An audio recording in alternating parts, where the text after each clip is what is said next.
Hello, class. In this video, we're just going to finish up this assignment. There's, 1,000 things you can do in Photoshop. So I just want to broadly say that the previous videos were about meeting the requirements of the assignment, but there's a lot of other things you can do. Maybe take a stab at seeing if you can draw people in. I know there's other ways of doing it, but this assignment is about using Photoshop tools. You may want to change colors. You might want to add textures. You might want to do any number of things. And the great thing about Photoshop, I think one of the best things about it is even when it's this far along, you can go back and adjust it in many ways. So for example, let's say that you don't like your siding color. What you can do is I can come down to, I'm going to do the siding 2 color. I'm just going to go to that layer, which is this red color. I'm going to show, well, if I want it to be a different color, I'm just going to go to adjustments, use saturation, and if I can change the color to literally anything I want it to be. So maybe I want it to be blue. Just adjust these settings. You can literally get it to any color that you want. Now, I don't like it. I like it red. It matches my other drawing. So I just wanted to show you that's how you can change the color. That works for any layer. If I don't like the brown, go to that layer, hue, saturation. I don't quite like this green. Maybe the grass needs to change a little bit. So if I'm not sure what layer it is, I can go to grass, right click of my mouse, select grass.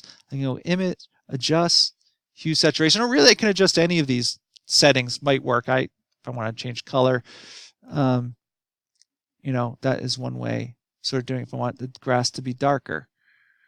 Now the issue with changing the grass is it's not necessarily going to match my edging, but a little bit and it will look okay. Maybe you want to change, this tree looks a little dark. I can right click over top, select tree, go to image, adjust levels. That's going to allow me to make it brighter or darker or this or that. So I can pull the bright up, make it brighter just like that and say, okay, I like that better. So you can go to any layer and play with any of these adjustments to get it the way you want to look.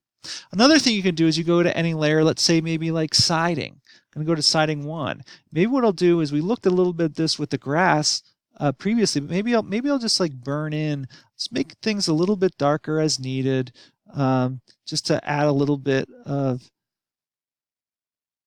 sort of interest. If I make the back area darker, just to bring your attention more towards the front of this image. You could also saturate it or make something brighter or put a little bright spot in the center. So for example, I could go to